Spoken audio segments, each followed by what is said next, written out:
दिल्ली में डेंगू ने पिछले 19 सालों का रिकॉर्ड तोड़ दिया है। साल 1996 के बाद डेंगू के मरीजों की इतनी बड़ी तादाद इससे पहले कभी नहीं आई। एमसीडी के मुताबिक 12 सितंबर तक डेंगू के 1872 मामले सामने आ चुके हैं। साल 1996 में डेंगू के 10,252 मामले सामने आए थे, जिसके बाद साल 2010 में सबसे ज्यादा 1,716 मामलों में डेंगू की पुष्टि हुई थी। दिल्ली में डेंगू से 11 लोगों की मौत के बाद सरकार जागी है। मंगलवार को सीएम केजरीवाल अपने अस्पतालों का मुआयना करने पहुंचे और बाहर आने के बाद निजी अस्पतालों पर बरस पड़े।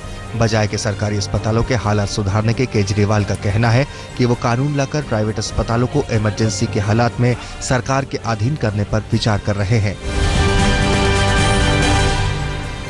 डेंगू का इलाज अस्पतालों में ही नहीं, दिल्ली की विधानसभा में भी खोजा जाएगा। मुख्यमंत्री अरविंद केजरीवाल ने कहा है कि डेंगू एक चिंता का विषय है और इस पर चर्चा के लिए वो दिल्ली विधानसभा का विशेष सत्र बुलाने की तैयारी कर रहे हैं। डेंगू के इलाज में अस्पतालों की लापरवाही का एक और मामला सामने आया, जब अस्पताल में बेड खाली न मिलने की वजह से एक अस्पताल से दूसरे और दूसरे से तीसरे अस्पताल भागते दौड़ते वक्त 6 साल के मासूम अमन की सांसें थम गई। सफदरजंग से लेकर जीवन अस्पताल तक और मूलचंद से लेकर होली फैमिली तक पहुंचते पहुंचते बुखार से जल रहे अमन ने दम तोड़ दिया। एम्स के एमएस डॉक्टर डीके शर्मा ने लोगों से अपील की है कि डेंगू के लक्षण दिखाई देने पर सतर्क जरूर रहें, लेकिन घबराने की जरूरत नहीं है। डॉक्टर डीके शर्मा के मुताबिक कुछ सावधानियां बरतकर घर में ही इलाज किया जा सकता है। मरीज का अस्पताल में भर्ती होना जरूरी नहीं है। पत्नी पर शारीरिक शोषण और दहेज उत्पीड़न के आरोपी सोमनाथ भारती आधी रात करीब 2:10 पर पुलिसिया जांच में शामिल होने के लिए थाने पहुंचे। दिल्ली के द्वारका थाने में पहुंचे सोमनाथ भारती अपने साथ अपने कुत्ते को थाने लेकर आए थे, लेकिन आधी रात ना ही तो उनकी मुलाकात डीसीपी से हो पाई और ना ही जांच अधिकारी से। करीब 40 मिनट थाने में रुकने के बाद 2:50 पर सोमनाथ भारती वापस चले गए। 2 दिन से फरार चल रहे सोमनाथ भारती जब मंगलवार रात सामने आए तो कहा कि मैं भागा नहीं हूँ। दिल्ली पुलिस मुझे गिरफ्तार करना नहीं बल्कि मुझे बेइज्जत करना चाहती थी। उनकी नीयत मामले की जांच करना नहीं था। सोमनाथ भारती दिल्ली हाई कोर्ट से अग्रिम जमानत मिलने के बाद सामने आए थे। दिल्ली के पूर्व कानून मंत्री सोमनाथ भारती के सिर से गिरफ्तारी का खतरा अभी टला नहीं है, बल्कि कोर्ट ने उन्हें केवल 48 घंटों की राहत दी है। यानी सोमनाथ भारती की गिरफ्तारी का मामला हाईकोर्ट में गुरुवार को फिर आएगा। उसके बाद ही ये साफ होगा कि सोमनाथ गिरफ्तार होंगे या नहीं। सोमनाथ भारती के खिलाफ पत्नी के उत्पीड़न की शिकायत पर गैर जमानती धाराओं में मुकदमा दर्ज हुआ है। दिल्ली के जनकपुरी में चानन देवी अस्पताल की दूसरी मंजिल पर अचानक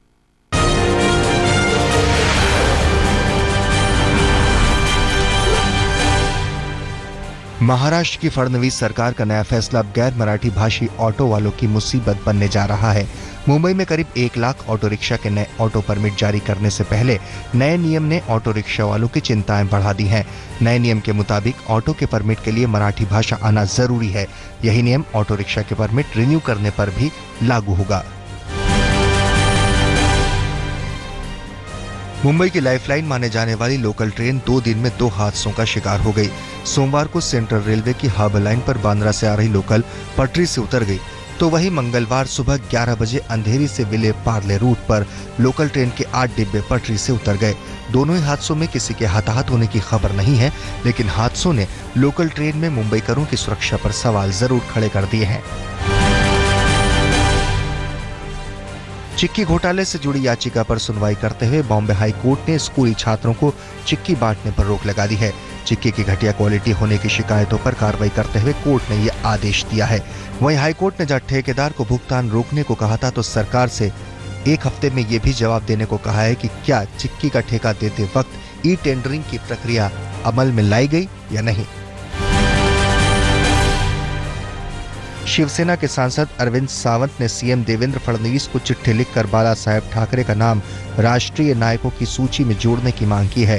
सावंत ने इसके लिए सीएम फडणवीस को चिट्ठी लिखी है। सावंत ने महाराष्ट्र के सरकारी दफ्तरों में बाला साहेब का फोटो लगाने की मंजूरी देने को कहा है। फिलहाल सरकारी दफ्तरों में केवल 28 नेताओं की ही तस्वीरें लगाई जा सकती हैं।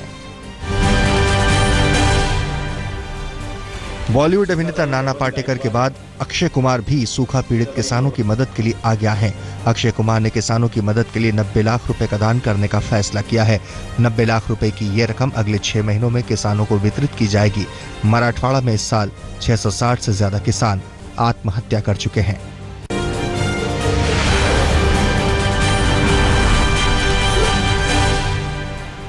एनडीए में सीटों के बंटवारे के बाद बीजेपी ने बिहार विधानसभा चुनाव के लिए अपने उम्मीदवारों की पहली सूची जारी की। पहली सूची में 43 उम्मीदवारों के नामों की घोषणा की गई है। पार्टी की केंद्रीय चुनाव समिति की बैठक में उम्मीदवारों के नाम पर अंतिम फैसला लिया गया। उम्मीदवारों की सूची में पहले चरण के 19 उम्मीदवार, दूसरे चरण के 15 उम्मीदवारों के साथ साथ 9 उम्मीदवार बाकी चरण के चुनाव में अपनी किस्मत को आजमाएंगे। प्रथम चरण के चुनाव में जिन सीटों का तय हुआ है वो 19 सीटों पर चुनाव समिति ने अपनी मुहर लगाई है। द्वितीय चरण में 15 सीटें हैं जिस पर चुनाव समिति ने अपनी मुहर लगाई है। अन्य चरणों में 9 सीट हैं जिन पर चुनाव समिति ने मुहर लगाई है। इस प्रकार आज कुल मिलाकर के 43 सीटों पर चुनाव समिति ने अपनी मुहर लगाई है। बीजेपी ने दावा किया है कि उम्मीदवारों की पहली सूची में 50% युवाओं को मौका दिया गया है। इन युवाओं में 60% उम्मीदवार ओबीसी कोटे से आते हैं। उम्मीदवारों के नाम पर अंतिम फैसला प्रधानमंत्री नरेंद्र मोदी की मौजूदगी में किया गया। बैठक में अमित शाह, केंद्रीय गृह मंत्री राजनाथ सिंह, बीजेपी चुनाव प्रभारी अनंत कुमार के साथ साथ सुशील कुमार मोदी भी मौजूद थे। मांझी और पासवान के बाद बीजेपी के तीसरे सहयोगी उपेंद्र कुशवाहा भी बीजेपी से नाराज हो गए हैं। बीजेपी की पहली सूची जारी होते ही राष्ट्रीय लोक समता पार्टी ने ऐतराज जताया है। पार्टी के राष्ट्रीय प्रवक्ता फजल इमाम मलिक ने कहा कि जब सीटों के तालमेल पर बातचीत चल रही थी तो ऐसी स्थिति में सूची जारी करना गठबंधन धर्म के खिलाफ है। आज तक के कार्यक्रम पंचायत में लालू ने मोदी सरकार पर चोट की। कहा, दाल प्याज सब गायब, न रोटी मिली न रोजगार। किशमिश खाने वाले लोग मुझ पर चारा खाने का आरोप लगाते हैं। बिहार में ओवैसी के आने से लालू ने जताई नाराजगी। इसके साथ ही मुंबई में ऑटो वालों के लिए मराठी भाषा अनिवार्य करने पर बीजेपी पर दागे सवाल।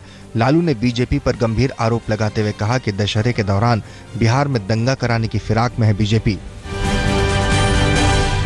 मैं स्पष्ट कर देना चाहता हूं कि राष्ट्रीय जनता दल और राष्ट्रीय जनता दल का जो गठबंधन है, किसी भी कट्टरपंथी हिंदू, कोई भी कट्टरपंथी मुस्लिम ऑर्गेनाइजेशन और इंडिविजुअल का कोई स्थान नहीं है। धर्म के सामने में ये जो जंगल राज की बात करते हैं, हमने कभी नहीं कहा था जंगल राज शब्द का प्रयोग किया, जान लीजिए। अब कहां है बिहार में जंगल राज? महिलाएं शाम में निकलती हैं, जिसको जहां जाना होता है जाती हैं। लोग अपने घर से निकलते हैं, जब जरूरत पड़ता है जाते हैं। किसी के मन में डर नहीं है। पंचायत आज तक में आरजेडी प्रमुख लालू प्रसाद यादव के बेटे तेजस्वी यादव ने केंद्र की मोदी सरकार को निशाने पर लिया। जंगल राज से लेकर महंगाई और बेरोजगारी के मुद्दे पर तेजस्वी ने प्रधानमंत्री मोदी को घेरा। साथ ही बीजेपी की नीतियों पर भी सवाल उठाए। लालू के शासन को जंगल राज बताने वालों को जवाब देते हुए तेजस्वी ने कहा कि लालू ने गरीबों के मुंह में आवाज दी, उन्हें बल दिया। केंद्रीय मंत्री रामविलास पासवान ने पंचायत आज तक में जीतन राम मांझी को खुद से बड़ा नेता बताया है, तो वहीं लालू प्रसाद यादव को एक्सपायरी दवा करार दिया। पासवान ने बिहार की राजनीति और एनडीए से जुड़े कई अहम मुद्दों पर भी खुलकर अपनी राय दी। हम उनको धन्यवाद देना चाहते हैं कि उन्होंने कम से कम जो है ये सबसे विभूषित करने का काम किया है। और उसी मौसम वैज्ञानिक की हैसियत से हम कहना चाहते हैं कि लालू जी, अब आपका भविष्य नहीं है, आप राजनीति में पीछे हो जाइए और संन्यास ले लीजिए, आप एक्सपायरी दवा हो गए हैं। पंचायत में शाहनवाज हुसैन ने नीतीश कुमार पर धोखा देने का आरोप लगाया, जबकि रविशंकर प्रसाद ने कहा कि एनडीए गठबंधन से नीतीश कुमार अलग हुए थे, बीजेपी नहीं। यही नहीं, उन्होंने ये भी कहा कि नीतीश से उन्हें उम्मीद नहीं थी कि वो नरेंद्र मोदी का विरोध करने के लिए लालू प्रसाद यादव के साथ जाएंगे।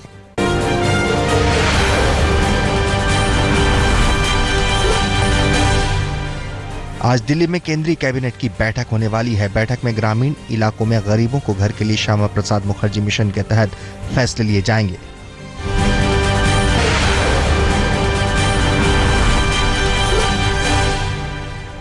अलगाववादी नेताओं ने आज कश्मीर बंद का आह्वान किया है। अलगाववादियों का ये बंद हाल ही में सर्च ऑपरेशन के दौरान मिले आतंकियों के शव के खिलाफ है। इन आतंकियों के शव पर गोलियों के निशान थे। अलगाववादी नेताओं का आरोप है कि ये युवक बेकसूर थे, जिन्हें सुरक्षा बलों ने मार गिराया है। संघ प्रमुख मोहन भागवत आज जोधपुर में होंगे। जोधपुर में भागवत राष्ट्रीय स्वयंसेवक संघ के स्वयंसेवकों को संबोधित करेंगे। भागवत पिछले कुछ दिनों से राजस्थान के दौरे पर हैं और राजस्थान में ये उनका पहला सार्वजनिक कार्यक्रम होगा। भागवत का भाषण कई मायनों में अहम होगा। हाईकोर्ट के फैसले से नाराज उत्तर प्रदेश के शिक्षा मित्र वाराणसी पहुंचकर प्रधानमंत्री के सामने अपनी बात रखने की योजना बना रहे हैं। वाराणसी में IG law and order Satish Ganesh के मुताबिक पुलिस के खुफिया सूत्रों से इसकी पुख्ता जानकारी मिली है कि नाराज शिक्षा मित्र इकट्ठे होकर वाराणसी में पीएम के कार्यक्रम में पहुंचने की योजना बना रहे हैं। प्रधानमंत्री 18 सितंबर को वाराणसी के दौरे पर जाने वाले हैं। झारखंड की गढ़वा पुलिस ने उग्रवाद प्रभावित क्षेत्र भंडरिया में ऑपरेशन जर्क चलाकर सान्या के जंगल से भारी मात्रा में विस्फोटक बरामद किए हैं। पिछले 7 दिनों से पुलिस, सीआरपीएफ और झारखंड जगुआर ने इस इलाके में अभियान चलाया हुआ है। पुलिस को इस इलाके से 90 किलो बारूद, 1 केन बम, सैकड़ों मीटर तार और 3 डेटोनेटर बरामद हुए हैं।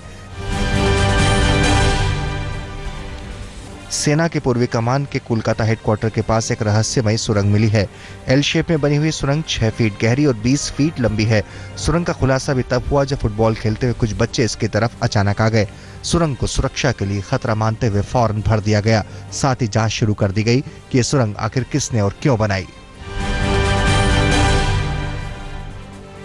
भोपाल कोर्ट के सामने आय से ज्यादा संपत्ति रखने के आरोपी आईएएस अरविंद जोशी ने मंगलवार को सरेंडर कर दिया। अरविंद जोशी को जेल भेज दिया गया है। अरविंद जोशी की पत्नी टीनू जोशी ने 4 महीने पहले ही सरेंडर कर दिया था, जो कि फिलहाल जेल में है। अरविंद जोशी और टीनू जोशी के घर से साल 2010 में आयकर के छापे में करीब 3 करोड़ रुपए नगद और 150 करोड़ की संपत्ति और निवेश के दस्तावेज मिले थे।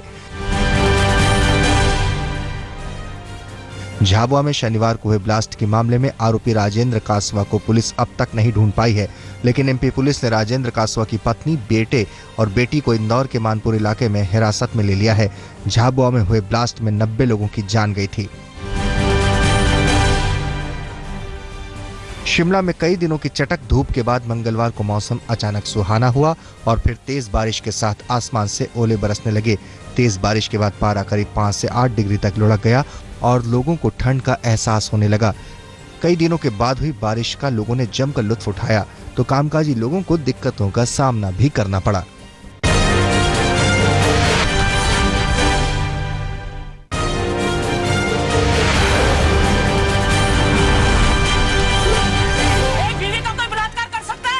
पूर्वी दिल्ली के गणेश नगर इलाके में एक महिला ने अपने तलाकशुदा पति और उसके 2 दोस्तों पर देर रात मंडावली थाने में गैंगरेप का मामला दर्ज करा दिया है।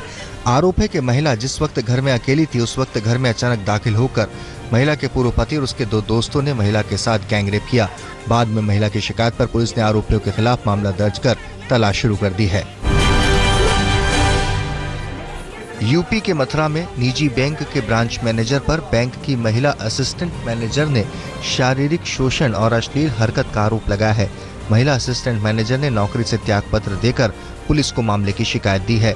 महिला के मुताबिक बैंक का ब्रांच मैनेजर कनिष्क बजाज उससे न केवल अश्लील हरकतें करने का दबाव डालता था, बल्कि नौकरी से निकलवाने की धमकी भी देता था। पुलिस ने महिला की शिकायत पर मामला दर्ज कर कार्रवाई शुरू कर दी है।